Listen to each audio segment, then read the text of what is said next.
বিসমিল্লাহির রহমানির রহিম। প্রিয় ভাই ও বোনেরা, আসসালামু আলাইকুম। কেমন আছেন আপনারা? অবশ্যই আল্লাহর রহমতে আপনারা সবাই অনেক ভালো আছেন।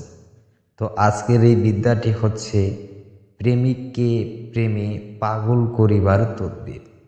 অবশ্যই ভিডিওটি আপনারা স্কিপ না করে আপনারা আগে ভিডিওটি সুন্দরভাবে দেখুন, তারপর কাজ করার সিদ্ধান্ত করুন। চলুন ভিডিওটি শুরু করা যাক।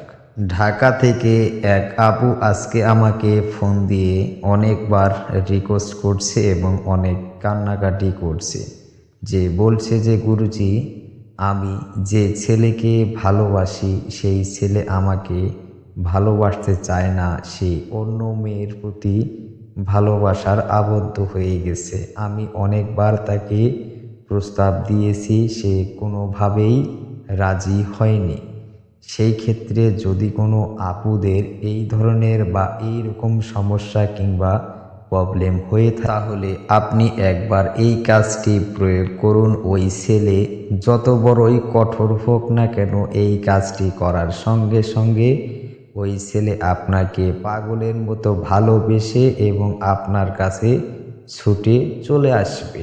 স্ক্রিনে দেখতে পাচ্ছেন একটি এসএম সুন্দরভাবে লেখা আছে। এই এসএমটি আপনি সুন্দরভাবে যে কোনো মুহূর্তে আপনি আগে মুখস্থ করে নেবেন।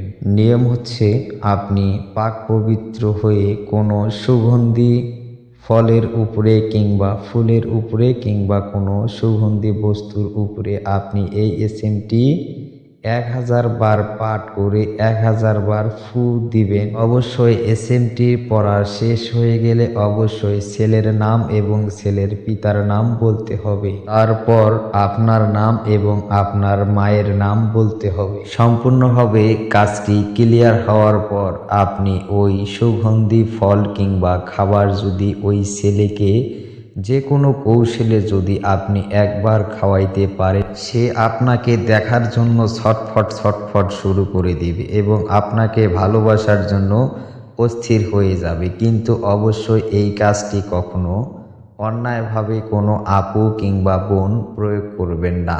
অবশ্যই ওই ছেলের সাথে কোনো ছলনা কলনা করা যাবে না। এই কাজটি করলে অবশ্যই ছেলেটিকে বিবাহ করতে হবে। আশা করছি বুঝতে পারছেন।